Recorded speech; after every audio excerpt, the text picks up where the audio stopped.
Humans have been telling stories for thousands of years, and here's why. Stories activate our emotions, and whenever you combine emotion to new information, that knowledge sticks with us for a lot longer. That's why I'm on a quest to discover true modern stories by the people who lived them so that we may all learn wisdom from it. My name is Cole. Thanks for joining me on the summit of Mentor Mountain. Welcome to the show, guys. We have Chris Randle, and Chris played professional football for a number of years and has quite the life story to tell us as well. And the lessons he learns along the way are incredible. So he gets to teach them to us now, and he's just a great guy. So enjoy. Here's Chris. Chris Randle, thanks for being here, man. No problem. Thanks for having me. Yeah. So you have had quite the journey, but let's start off with your childhood. What was your childhood like? You lived in Oakland, right? That is correct. So I grew up in Oakland, California, and I was raised in a single parent household. So that dynamic played itself out too. In our family, I had one brother, one sister, and we kind of moved around a little bit. I lived a little bit on the west side of Oakland from my first few years. And then getting into kindergarten into about middle school, I was more on the east side of Oakland. So I was on MacArthur, I was in Fruitville. Uh, so that's kind of where it really starts is Oakland, California, my brother, my sister, my mom. And then from there, just figuring out life. Even in Oakland, uh, I would have this, and I'm diving into it, just the hustle at mentality. Like I'm kind of raised around that in Oakland. There's a lot of hustlers. There's different activities to hustle, Yeah. but I found mine's being selling newspapers, right? Selling Oh, right on. newspapers for 25 cents out of the $1.25 I'm selling them for, right? I get 25 or I get 50 cents a paper, and I would go out on Sundays and sell papers at the before the A stadium before they go in there on Hangerberger. I was out there giving people their newspapers before they went into the stadium. I would this is like yeah, around middle school. I would help. I'll be outside the grocery store helping people taking their groceries to their cars, seeing if they need any assistance. I would be at the gas station, like, do you need help pumping your gas? I didn't see blinders in what I was doing at the time, but knowing that I wanted Pokemon cards, new shoes, new clothes, and I was getting it for myself. Single mom, right? She's doing what she can, and I'm out there really. I remember that vividly teaching me how to hustle, and I saw from doing it the way I did it was getting me what the results that I wanted, right? I'm around a Mm, lot of different influences being in Oakland, California, but that's kind of how I navigated growing up just in a single mother household as a young, middle schooler before going to high school pretty much. that's amazing, man. So the the main motivation for you to hustle back then was Pokemon cards and shoes, just like those. That Man, middle school drive, come everything on. Like everything that the matters in middle pogs, school. you had the marbles. I was literally trying to just get ice cream. Like the pizza at Yeah. lunch was great. Like that used to be $1.50. I had to buy the pizza, but I was Oh, that's always able to cool. get pizza, so it was cool, man. I feel like that was my motivation then. But honestly, the hustle, just being able to see, put some work in and get something out of it was like that the part that kind of stuck around. That's cool. So, Oakland, you said there's a lot of different ways to go about it, a lot of different influences. What helped you stay out of the bad influences? Oh man, so I did navigate towards sports, so that helped me keep my time in a certain fashion, a certain way. So I would say sports, and then your family again being your biggest Mm, support.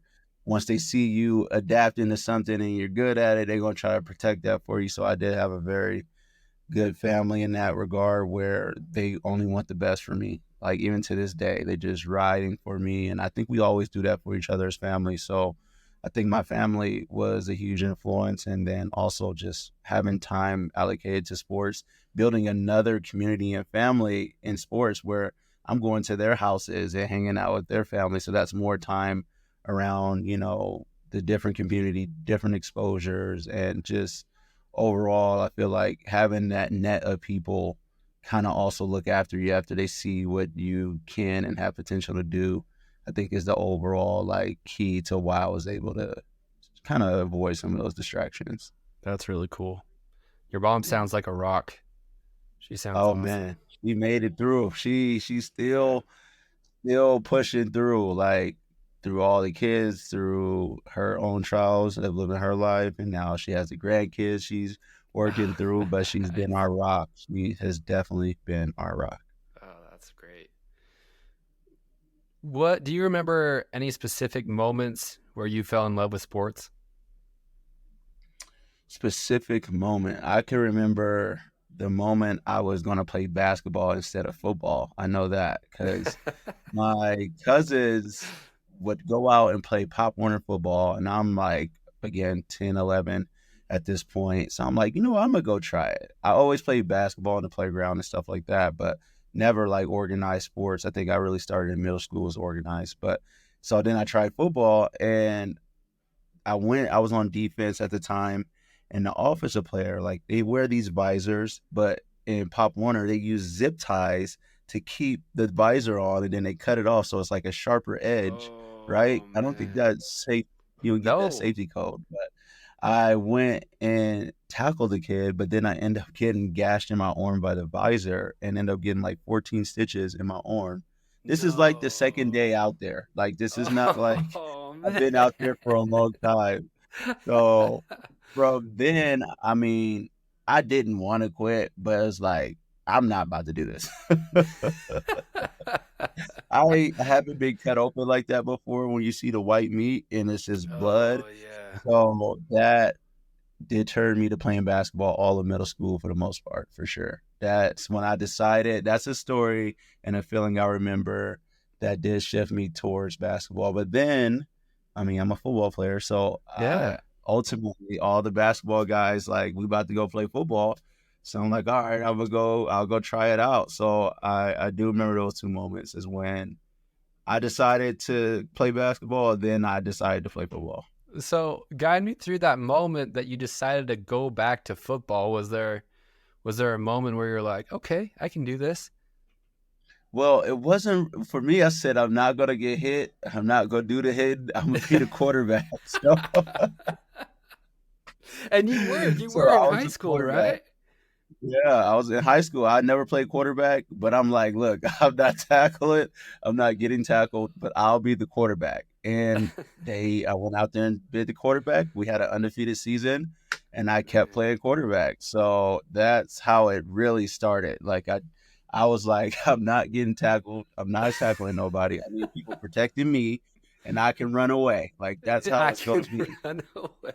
But then it turned into something different. When I started playing, it was super fun, and and the idea of tackling is like it wasn't even near an issue for me anymore after I started playing, and after I got hit and didn't get stitches again. Like after you go through it a few times, get dirty a little bit, it's like, oh, okay, this is fun, and to see you have success doing it and have some challenges and kind of build with the brothers on the team. Like I said, they were my friends that went out there, so I'm like, okay, I'll go do it. And you don't just go out there halfway. If you got your friends out there, they depend on you to do good. So I'm always trying to hold my weight, and yeah, it kind of turned into something more, which led me to actually ultimately getting a scholarship to play football in college.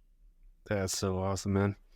So when I guess there are a couple of things when you were saying how you realize you get hit again, you don't get stitches, and it's not that bad. It crossed my mind Yeah, with my daughter, teaching her to not be afraid of certain things, whether it be like rock climbing or swimming or just any type of activity. I've learned it's so important to let her have some successes before she falls or do anything like that, because uh, you just are scared. If you yeah, don't have any wins at first, and then something bad happens or it's not pleasant right from the get go, it's not easy to jump back into it. So that's cool, man. Um, definitely daunting for sure. yeah, yeah, for sure. Um, so what got you out of? When did you guys leave Oakland? Okay, so we around that middle school time, as I was doing the hustling in newspapers, and it started to go into a little different direction at some point. It wasn't as innocent. So nothing like super crime, but just petty stuff like bikes and like just wanting more and doing more and being around. And it's like my mom was like, no, this is not the direction we're heading. So she made the decision to move to Merced, California, which is about an hour and a half away, Central Valley, California, near Mm, Fresno. Um, and that was the change. That was a big decision for the dynamic of my, my future. Really, it made a huge impact. And during it wasn't easy because it was like it wasn't an abrupt decision, but it was like we're doing this. And so mm, it's like grab everything. We're gonna move to Merced. We didn't know anybody in Merced, so we had I guess a cousin that lived somewhere in Merced, but we weren't by them specifically yet. We were trying to get a place by them, and that didn't happen immediately. So for like my first couple months and moving into Merced, we stayed in a hotel for that time period. Just like so, that's just like the magnitude. My mom made the decision. We are moving. This is what's happening. We'll figure everything out as we go. So it was not for me. It was hard to leave my cousins and my what I know to do something different. And it was like that whole experience kind of just forced me to dive into something, right? It forced me to find out the new basketball team that's at this school, forced me to make new friends, forced me to kind of adapt to the scenario. And that's what something I've been able to do is kind of continue to adapt to situations that may not be ideal, mm, it may be something you're expecting or it may come unexpected, but how you respond to something, and that's a grown version of saying, what I was going through. I feel like I had to learn how to actually express that and know what it is. But looking back on it is like I continued to adapt to scenarios and situations that again find myself around group of people and community that kept protecting me and lifting me up and seeing me go to maximize my potential. mm. How did you feel toward your mom when she told you you were moving? Well, it was, moms have a way of just getting it through to you. I feel Yeah, like for me, it's something I didn't want to accept, but again, adapting is something I had to do. I think the first week maybe it was like I'm trying to go back, but after yeah. that, it wasn't like you just go out there, ride your bike, and meet some friends, or you go on. I was in the skateboarding at the time, and then I do remember playing football in the middle of the street with friends in the neighborhood. So once you get out of that state of mind, I guess that I don't want to be here and open up a little bit to where you are, it kind of I didn't really pay much mind to it. That's great. How did was there a moment that you realized that you could take sports far? Yeah, I mean, in high school, it was like my senior year, and a lot of things was just going well. I just kept going. Like from my junior year to my senior year, things just kept rolling, and the momentum kept building. And then they did this like newspaper writing article on me, and they called me Mr. Hollywood, and he's Oh leading the man. team to the playoffs. He's the MVP and all this and that. From there on, people still call me Mr. Hollywood, and it was like something about like what is going on, and that kind of triggered something for me. I don't know. I kind of embodied it a little bit. I don't know, but it was like, oh, okay, something's going on, right? I didn't know what it was. I wasn't sure.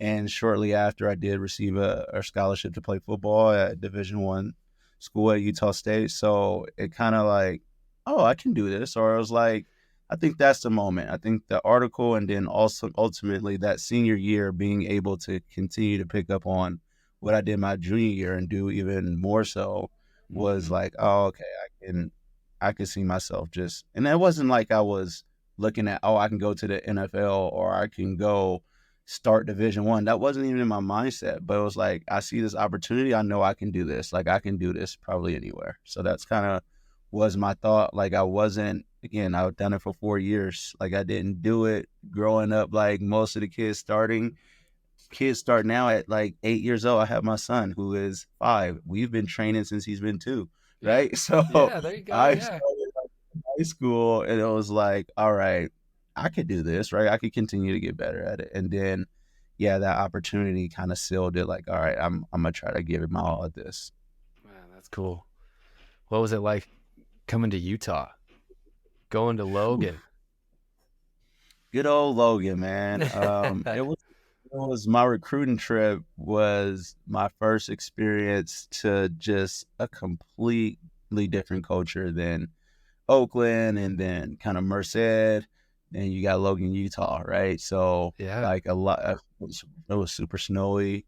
We went, and then it's to college actually too. Like, this is like, I didn't even know what to really expect in college. Like, I'm the Yeah. first one in my family to go to college, Oh, that's so I cool. didn't know what to really look at or pay attention to. But as it starts and it keeps like the exposure of things you're starting to look at for the football players you're meeting, you go to the Aggie basketball stadium and you watching JC Carroll play basketball. You get to go to the locker room. You get to like take you to the hot spring. You eating steaks.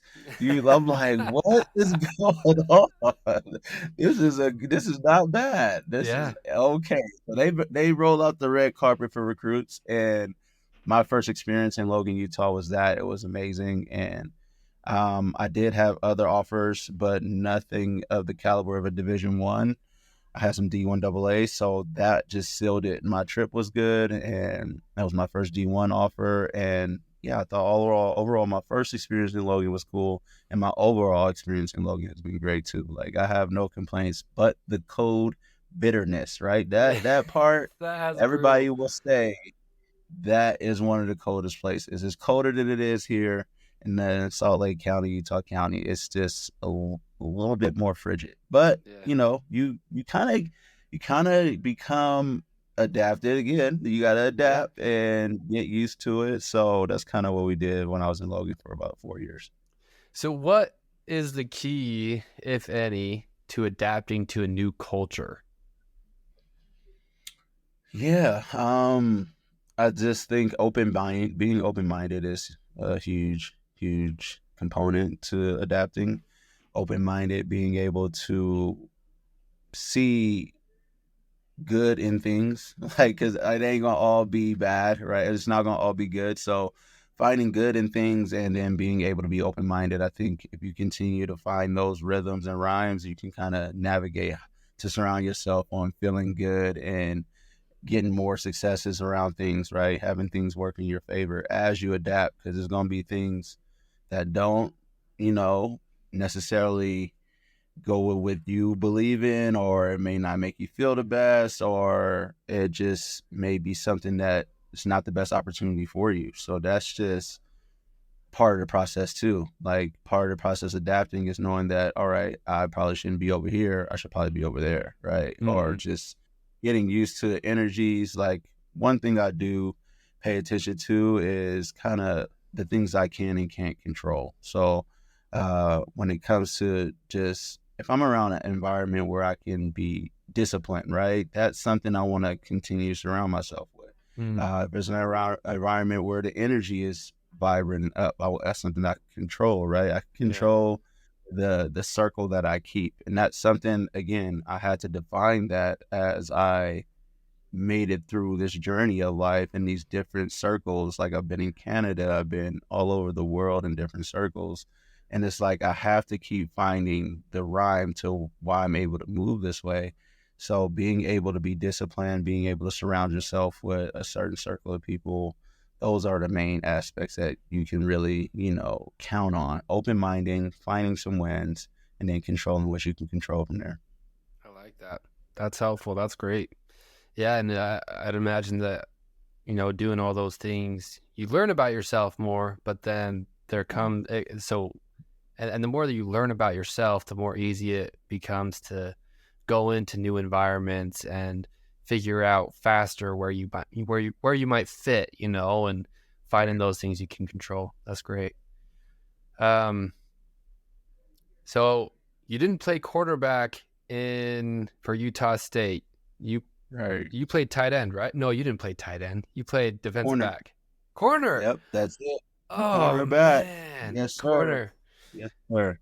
That's awesome, man. So I got listed as an athlete my senior year. So actually, to my freshman and sophomore year, right? Didn't want to get tackled, things like that. But then my sophomore year, I actually got put in on defense a little bit because they saw my skill set, and I started to adapt to it a little bit. It wasn't like a full time thing, but like if we're up by a lot of points and they need another skill guy in the back end, I would go play in the back end somewhere and kind of had a couple picks or whatever. So I was like, oh, this is cool too. Like it's not bad. And then I'm the one doing the hitting too. So my mind kind of flipped Yeah, on it a there you little go. bit. So then my junior year, I actually had to take the back seat at quarterback to the senior that was there at the time because he was getting Division 1 looks and he was really good. He led us to the playoffs last year, so I had to adapt, and I think they kind of saw the writing on the wall. So when I came my junior year, I actually played defensive back, corner that whole season, and not quarterback. And I ended up Mm-hmm. breaking the school record for 8 interceptions, and it was something that I didn't expect to happen, but it worked out really well, and I really started to like it. So That's cool. come my senior year, I started to do both. So I was a full-time quarterback and full-time corner the whole year, and kind of broke some records and was an all-state player from there as an athlete. So could have went play quarterback. I wouldn't say I could play quarterback at D1. That's another level. Maybe if I trained at it like they do, but going in there as an athlete, I think the whole intention was for me to play defensive back. So I ended up playing defensive back at Utah State, and then played all. I say defensive back because I played a corner, I played the nickel spot, and I played a little bit of safety too at the pro level too. So Man. Well, that's a dangerous combo.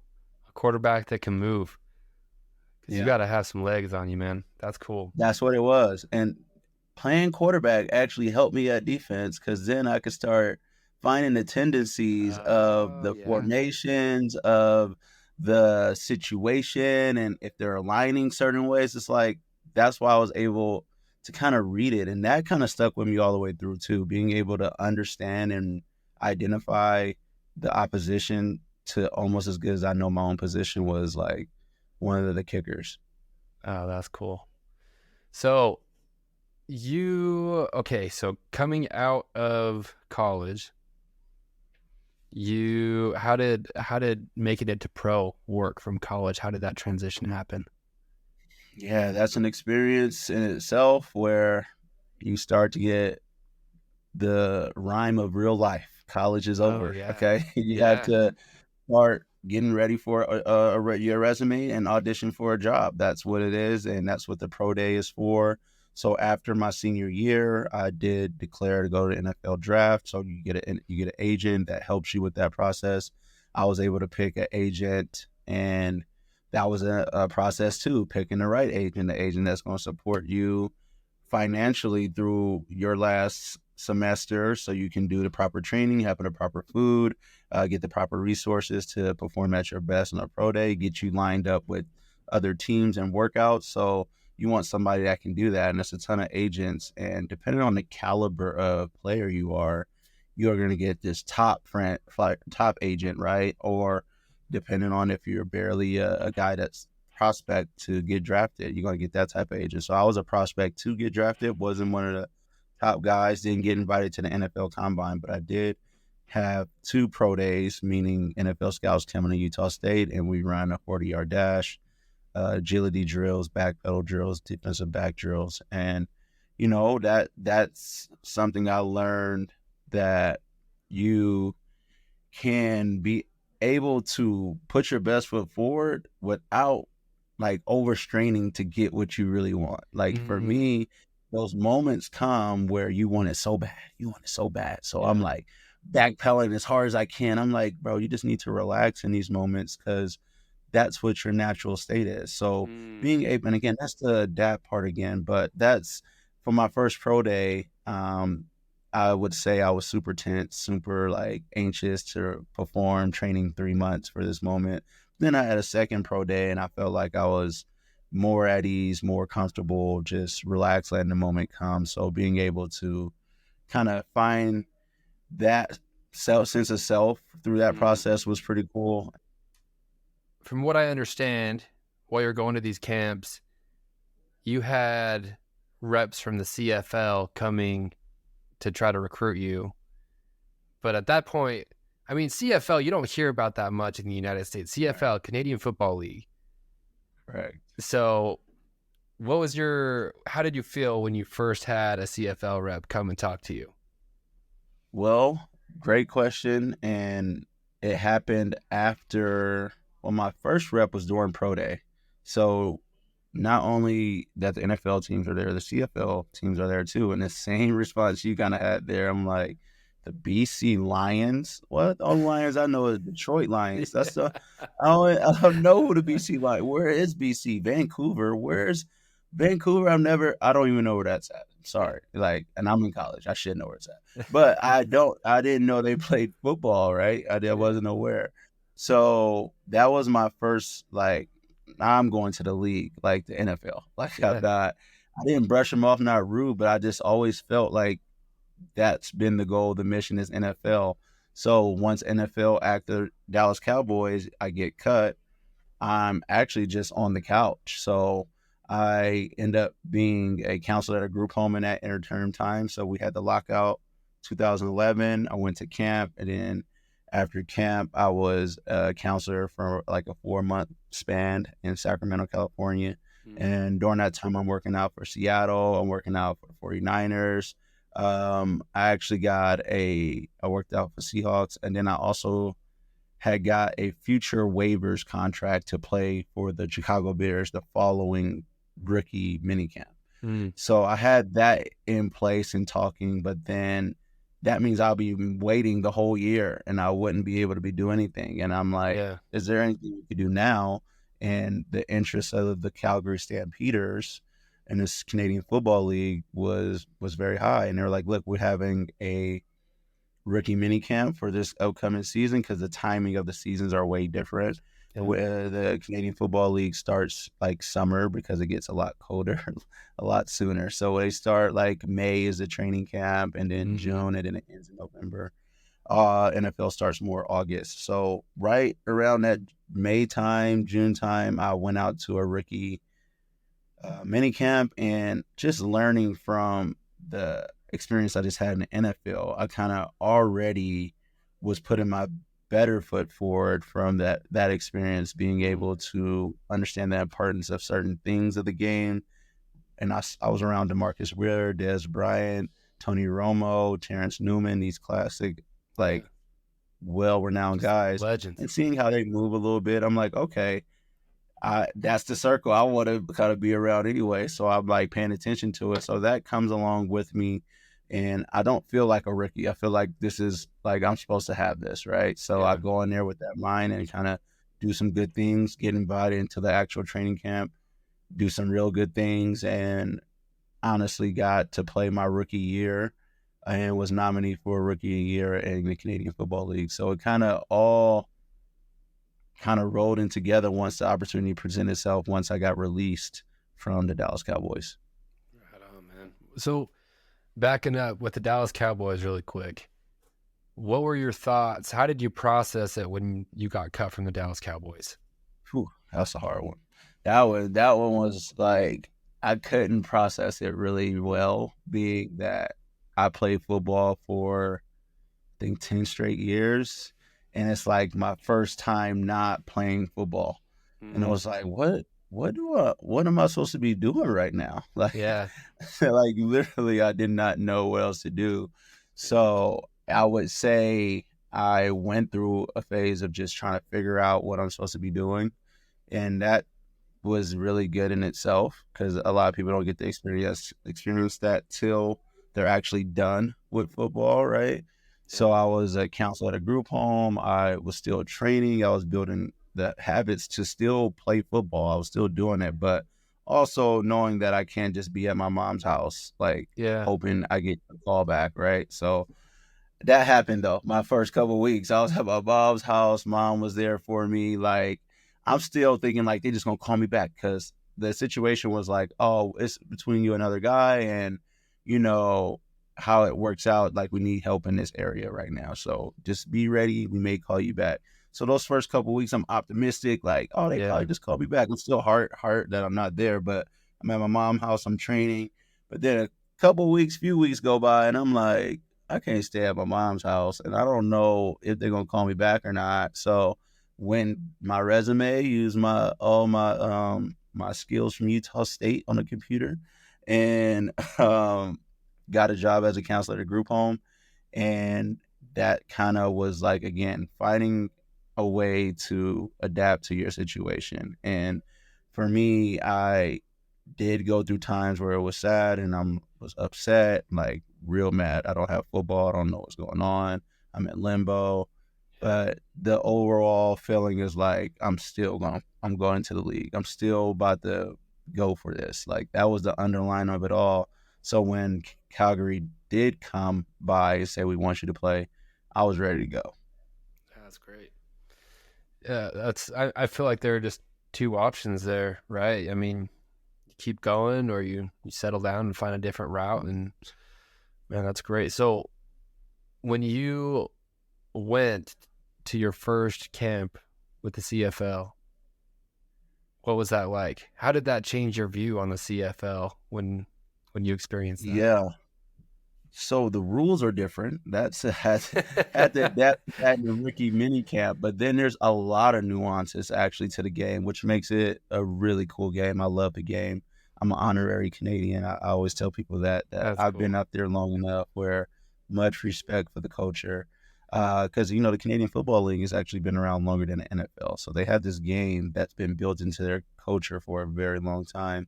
So that part was the beginning. When you go to training camp, they let you know that because there's Yeah. 21 Americans per team. So Mm, uh, we're all new. So you got to get your passport, of course. You got to get a residency permit. You have to do certain things to abide by, be a citizen of the culture and the country. So along with that, they teach you the ways of the game and the culture, which is kind of first things first in training camp, learning the fight song, learning the anthem, like all that was all new to me too, because I only knew one anthem at the time, yeah. but I know two now. So learning a completely new culture, but then the game in itself was new too. So I feel like a lot of us was learning on the go. So it's like, how can you process it as fast as you can and make it as similar to the game down south as possible. And that's kind of what some of the guys I met in the locker room told me to do, some of the older guys.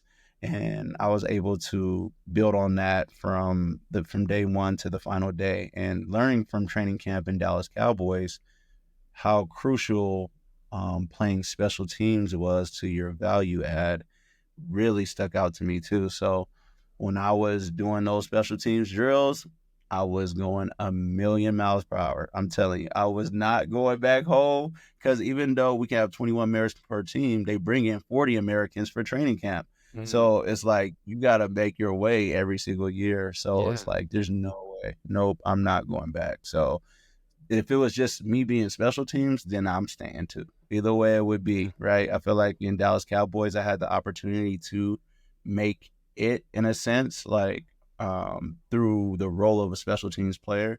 Even though that wasn't my primary position in Utah State, I was Yeah. a outside corner.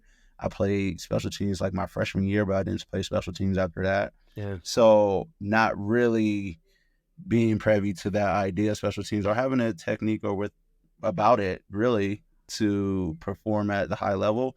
A lot of it is effort though. I'm not gonna Mm, knock why I didn't make it. A lot of it is effort, and that's why I was getting looked at that way. But mm, then it becomes technical at some point where you're going against double teams and needing to figure your way to get to that ball or lock someone up. So I feel like I can get better at that once I had the effort. So mm-hmm. when I got to Canada, I applied both effort and technique and took it to another level. So made that something that I really wanted to excel at during that training camp, and let that be something that adds to what I bring to the team, and it kind of played itself that way out too. It sounds like a lot of other people probably had a chip on their shoulder and wanted to put in that effort too. Coming to the CFL, um, there's probably a lot more of a competition than what was probably realized initially, right? 100%. And the talent pool too, because you think it's not the NFL, so how hard could it be? Yeah. But no, these are all guys that were just where you were. Yeah. Everybody touched the NFL, or they were great in college. Like all these guys, like the NFL is only so big. Yeah. You can't have all the players, right? Yeah. So I mean, Warren Moon, you got you got Johnny Manziel actually is a popular name. Chad Ochocinco, Troy Smith, who was a Heisman Trophy winner. So you have some really well-renowned guys. Ricky Williams was in this Canadian Football League. So a lot of people touch and dabble into the CFL, but for the most part, man, I didn't care who was going up there. I was determined. Like it didn't matter. Like I Yeah. don't care who. I'm not going home. I'm not going to my mom's house. I'm not going back to the group home. I got my passport. I'm trying to stay up here. That's kind of was my mindset. But ultimately, that is the fabric of the CFL. It's a group of people who've all been cut, so they do not want to go back home. So Mm. that is everybody fighting like crazy for them 21 spots. It brings the best out. It's a good quality of football. Yeah. Yeah. So hearing the difference in rules, I want to watch a CFL game because it Mhm. sounds way more exciting than the NFL game. Like, and I love watching Yes. football, but yeah, CFL sounds really cool. Do you mind telling us a little bit more about the rules, the difference in rules between Canadian football and American football? Yeah. So one of the major differences is the down conversion to get a first down. So if you are playing American football, you get four chances to advance the ball 10 yards before you get another four chances. And Canadian Football League, you get three chances to advance it 3 yards. And so that makes it like, all right, I can't run the ball necessarily if I'm not going to get an X amount of yard per carry. Which, if you can have a good running game in the Canadian Football League, you can slow the clock down. You can control the way they attack you because they all want to get the run. And the field is much bigger too. That's another rule. So another difference. So the field is 120, 140 yards because they got 20-yard end zones, and Man. you can have the full use of the end zone because another difference is the field goal post is actually at the goal line in the CFL instead of the back of the end zone that's in the NFL. So a few nuances that That's you dangerous. might want to pay attention to. Yeah, that's one that it's happened, and you can use it as Oh, leverage too to like oh yeah. completely have somebody run into that thing, like do some yo-yo motions or do some rub routes, and I've definitely seen it for sure. Oh, that's crazy. Man, that's great. So what was the biggest lesson you would say you've learned in your first rookie season of the CFL? Oh, well, patience too. A lot of patience. Well, because it doesn't always happen for a rookie like right off the bat. I don't think it happens all the time, but yeah, if you're drafted as a guy to be that guy, then yeah. But for the most part, as a rookie, you're coming to figure out a role, and that's kind of what it was for me. My rookie year, although I had a great preseason, great training camp, my first two games, I actually wasn't on an active roster because of just figuring out where I can be the best of value on a team. And that was a very hard challenge. After Mm. seeing so much success and following the steps along the way to get the opportunity where I am now, thinking that I've done enough to, go out there and perform, but then being told that they're not was very challenging. And I had to learn a lot of patience. And I was telling my agent, yo, get me out of here. Like how could I go somewhere else? Like how can we figure out I want to be on the field. This is not okay. And Yeah. every single day I practice and knowing that I'm not going to play in a game, I was going so hard. Like they was getting mad at how hard I was going. I could go went the other way and started pouting about it and saying I'm not going to play and they're doing me wrong and it's they are doing this and this and that. I'm like, nope. Now y'all just gonna know why y'all should be playing me because I'm about to go hard every single day and I'm not gonna be nice, but I'm not gonna be rude, but I'm not gonna be nice, and I'm just about to come turn up every single day. So that was something I had to go through my first couple weeks, and then after the second week, they said that I can come in on a special teams role. That game, the guy in front of me actually got hurt, and then the rest is history. So I started every game. I started 16 out of the 18 games from that point on. That's amazing, man. That's a hard situation to be in when Oh you're not man, playing. it tested you so much, and it's like Yeah. I just came from not even playing, right? But I mean, after you go through it and you feel like you've earned at least an opportunity to help contribute, that's the only reason why I'm here. Yeah. And you don't get it, it's like, all right, who really wants me to help them? Like who? Yeah. Who? Because this is not the best use in my mind. But again, grow from it and adapt and keep going. Yeah. What's the biggest thing that kept you from quitting in that situation? Well, ultimately, the realization that you just came from the couch. Okay, Mm, because like none of this is promise. Be grateful. Be humble. Understand that it's not your timing. Right. It's not all. Maybe it was meant for you to wait this time, and yeah. that comes through growing exactly. But I've been a part of my team chaplain group since I started playing pro ball. I was actually the leader of my team chaplain group, leading my team Mm, in Bible study every week, and team prayer as well. So that's every time we're huddling after games at the 50-yard line as a complete unit, both teams. So I've always had a strong sense of faith. It's been at the core.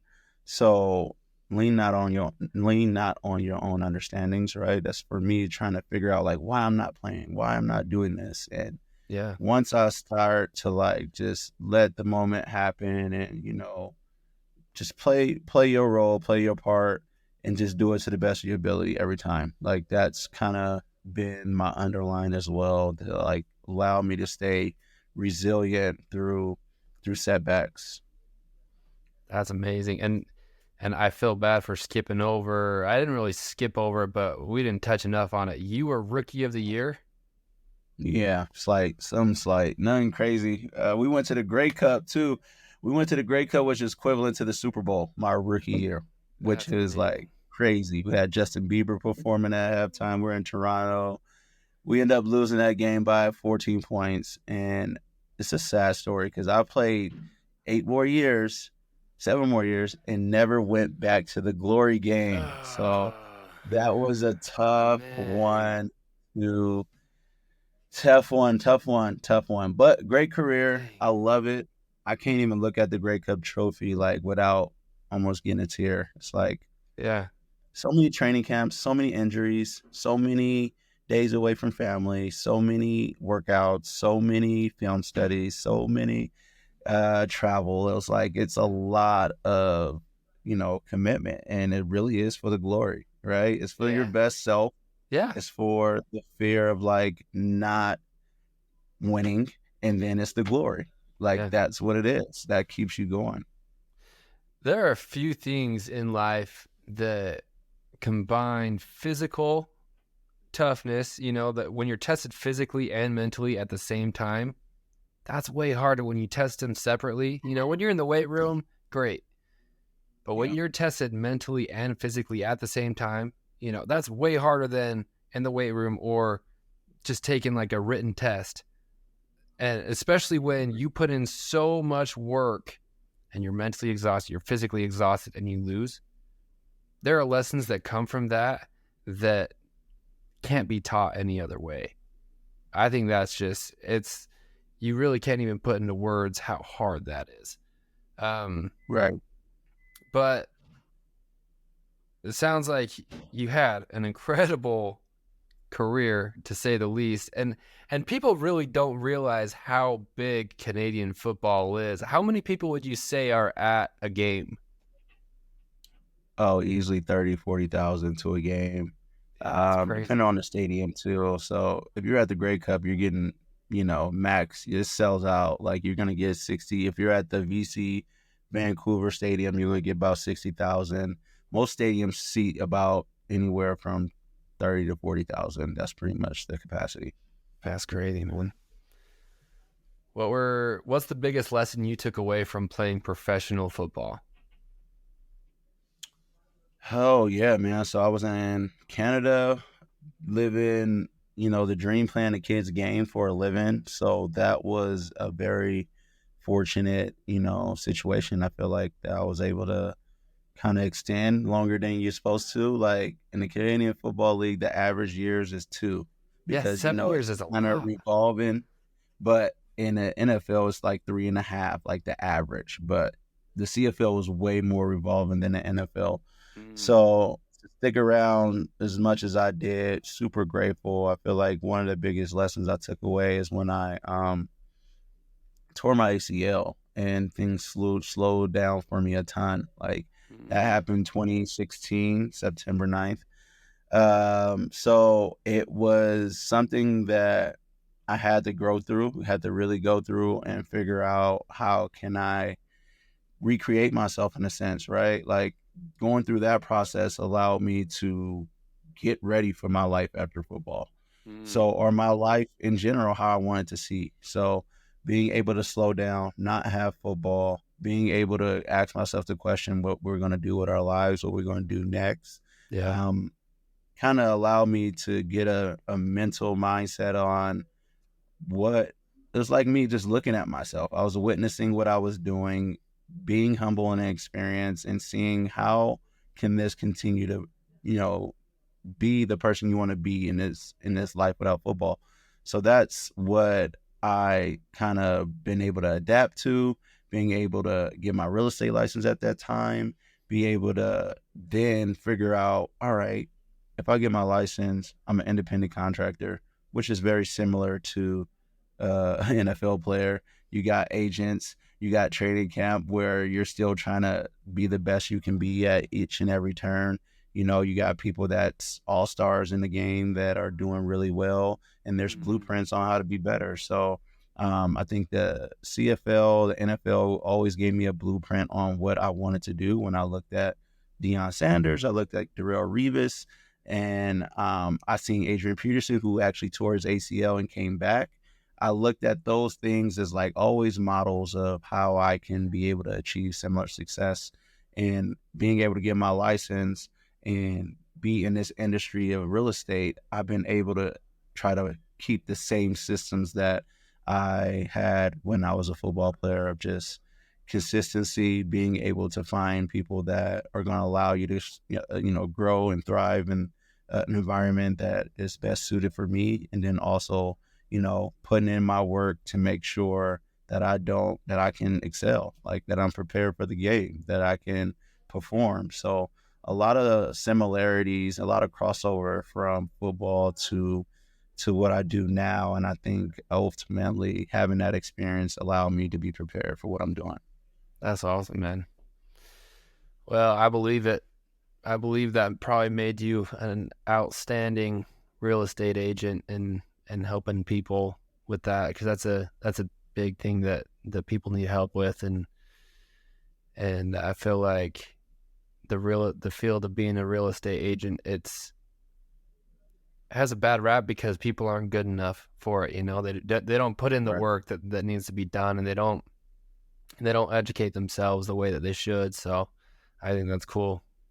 That's a Yeah, the that's an average realtor interesting. does what, one, like 3 deals or one or two deals. If you have your license, right? Yeah, That's I make sure I pay attention to the stats, kind of just like I did in football. yeah. I pay attention to the environment, just like the situation you're going to be in football. I pay attention to the buyer's needs and wants, sellers' needs and wants, how we can navigate in the current climate. That's really again, I feel like if you want to be great, you can be great.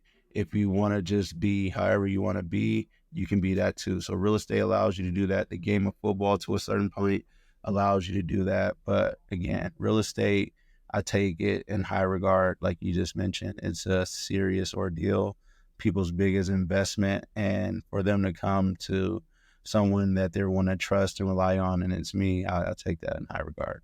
Yeah, man. Well, that's great. What would you say is your life's mission?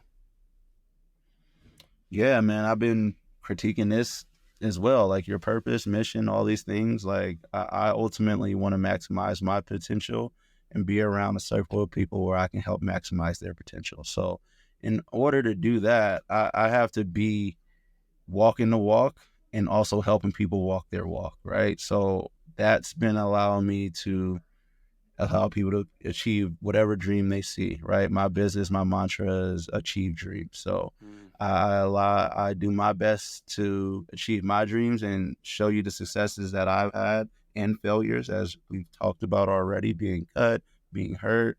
A lot of these things happen, but that's part of achieving a dream, right? So walking that walk and then teaching people how they can better walk in their path to greatness is kind of where I'm at, whether it be with real estate, whether it's passing the game down in football. That's kind of where my influence really kind of is magnified. But then having that walk as a father, as a husband, as a son, as a brother, it's like that's who you are. That's not something I am just doing for a certain group of people or a certain act. Like I am definitely maximizing my potential, always trying to at least and surround myself with people that I can do that for them. That's great, man. And from what I understand, how you're doing that right now, not just in real estate, but you're doing that with football with kids, right? That's right. That is true. Yeah. Do you mind telling us a little bit about that?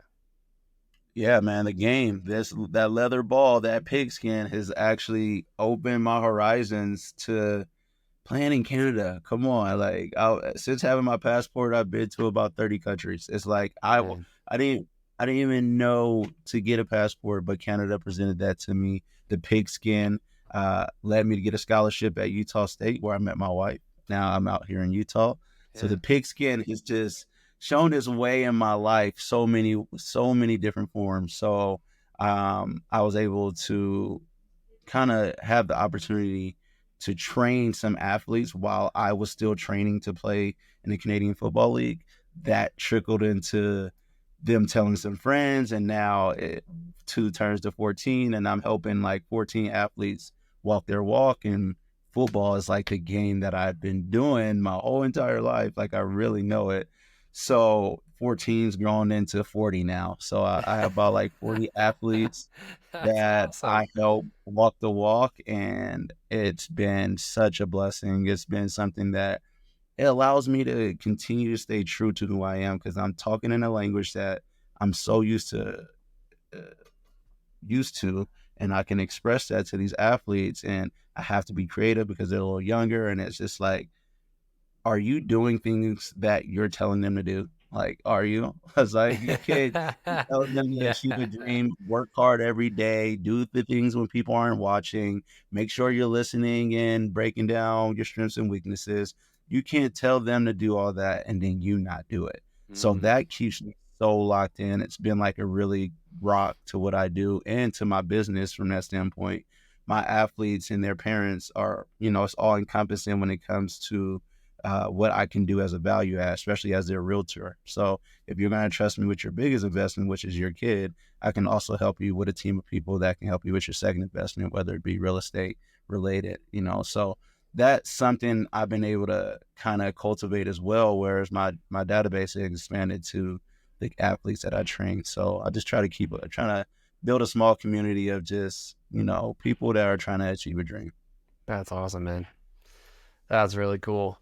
So I have one last question, and then I'm going to let you go. It's early. Your alarm goes off. You're tired. Mhm.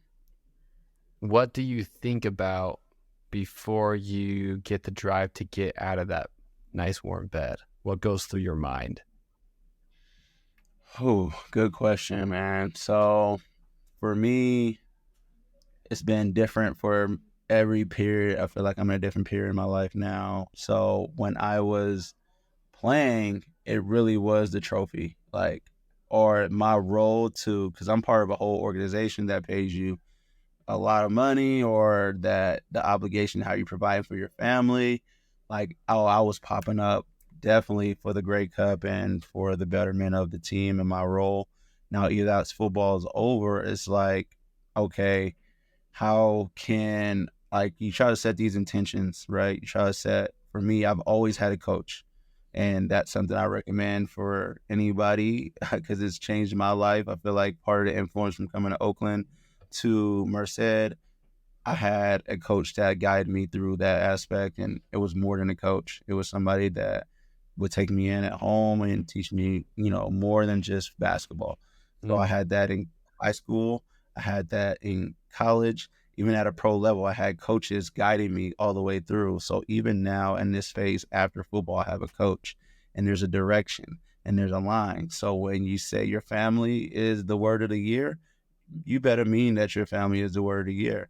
If you have a goals to compete in a Spartan race and you say you're going to train for it, you better train for it. Like, you are who you say you are, right? Your word is bond. So I say these things with intention. So when that alarm come out, like, you got a question to ask yourself right there, like, who you are, who you say you are. And that's kind of, that allows me to get up or maybe press snooze. I'm not perfect, I ain't gonna lie, but Yeah. um, yeah, I do ask myself that question, and it's like, get up, right? And it really sets yourself up from the day before. I know that was just a question, but if you go to sleep at 11, it's hard. It is Yeah. hard work.